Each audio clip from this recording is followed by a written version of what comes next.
almost random in some ways. Like some people who have MS will eat salad dressing with mustard in it, have a huge inflammatory response and have a flare-up, blurry vision, and get worse.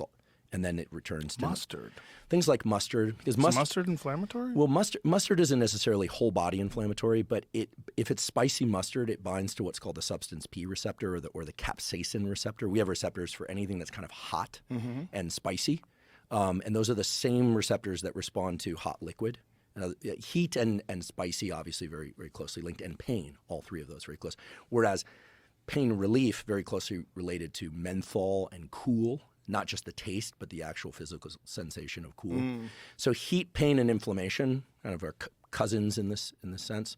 And cool, menthol, and lack of inflammation are also cousins in terms of receptors, neural circuits, this kind of thing. So can spicy food cause inflammation?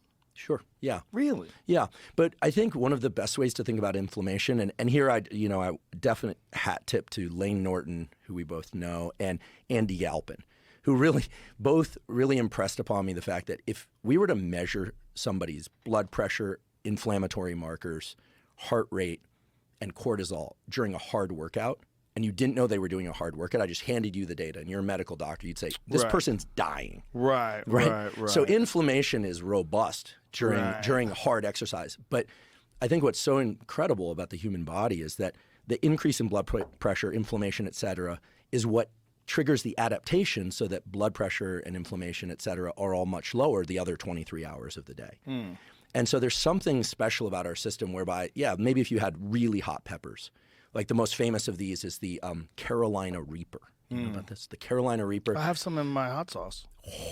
Yeah. Someone ate Senor Lechuga made me this trio of hot sauces. There's Reapers in there. Is that a person or a brand? Senor Lechuga. It's a brand. Oh, okay. Yeah. I thought it'd be awesome. There's three hot sauces that we developed. One of them is my friends over at Half Face Blades.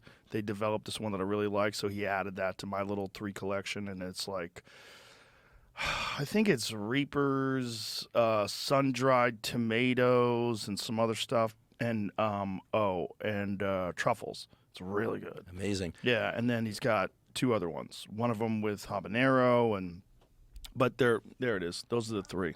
What happened? Yeah, so if you like hot shit, I like it hot. This stuff is like legit. So one of them is heirloom tomatoes, winter truffles, and Reapers. That's the Half Face Blades cooperative.